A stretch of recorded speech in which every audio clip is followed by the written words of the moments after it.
அஸ்ஸலாமு hi friends, welcome back to my channel. மறுபடியும் நம்ம கஸ்டமருக்காக ஆஃபர் அபாயா கலெக்ஷன் தான் கொண்டு வந்திருக்கேன். ஏற்கனவே நம்ம சேனலில் ஆஃபர் அபாயா கலெக்ஷன் வீடியோ போட்டிருந்தோம். அதுக்கு செம்ம ரெஸ்பான்ஸ் கொடுத்தீங்க, அல்ஹம்துலில்லா. அதோட வீடியோவை பார்க்கலன்னா வீடியோவோட லிங்க் டிஸ்கிரிப்ஷனில் கொடுத்துருக்கேன், பார்க்காதவங்க போய் பார்த்துக்கோங்க. இன்றைக்கி நம்ம என்ன மாடல் பார்க்க போகிறோன்னா, மோஸ்ட் ட்ரெண்டிங்கான அபாயா தான் பார்த்துட்ருக்கோம். இதோட ஃபேப்ரிக் பார்த்தீங்கன்னா இம்போர்ட்டட் சாஃப்ட் ஃபிர்தோஸ் ஃபேப்ரிக், நல்ல சாஃப்டாகவே இருக்கும். மேட்டில் ஸ்டோன் ஒர்க் பண்ணியிருக்காங்க, கப் ஹேண்ட்லேயே வந்துடும். இதோட ரேட் பார்த்தீங்கன்னா ஜஸ்ட் 575 ருபீஸ் மட்டும்தான்.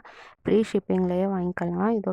இதில் கலர்ஸ் பார்த்தீங்கன்னா டோட்டலாக 6 கலர்ஸ் அவைலபிள். இதோட சைஸ் பார்த்தீங்கன்னா 50, 52, 54, 56, 58 அவைலபிள். கேஷ் ஆன் டெலிவரி கிடையாது, ஆன்லைன் பேமெண்ட் மட்டும்தான். இதில் ஏதாவது புர்கா உங்களுக்கு வாங்கணுன்னா ஒரு ஸ்க்ரீன்ஷாட் எடுத்துகிட்டு ஸ்க்ரீனில் தெரிகிற வாட்ஸ்அப் நம்பருக்கு மெசேஜ் பண்ணி உங்கள் ஆர்டர் புக் பண்ணிக்கோங்க. மேலும் ஷால் கலெக்ஷன், புர்கா கலெக்ஷன், சாரீ கலெக்ஷன்லாம் பார்க்கணுன்னா நம்ம சேனலை சப்ஸ்கிரைப் பண்ணி சப்போர்ட் பண்ணுங்கள் ஃப்ரெண்ட்ஸ். அப்படியே ஒரு லைக்கும் போட்டுட்டு போங்க ஃப்ரெண்ட்ஸ். தேங்க்ஸ் ஃபார் வாட்சிங். அஸ்ஸலாமு அலைக்கும்.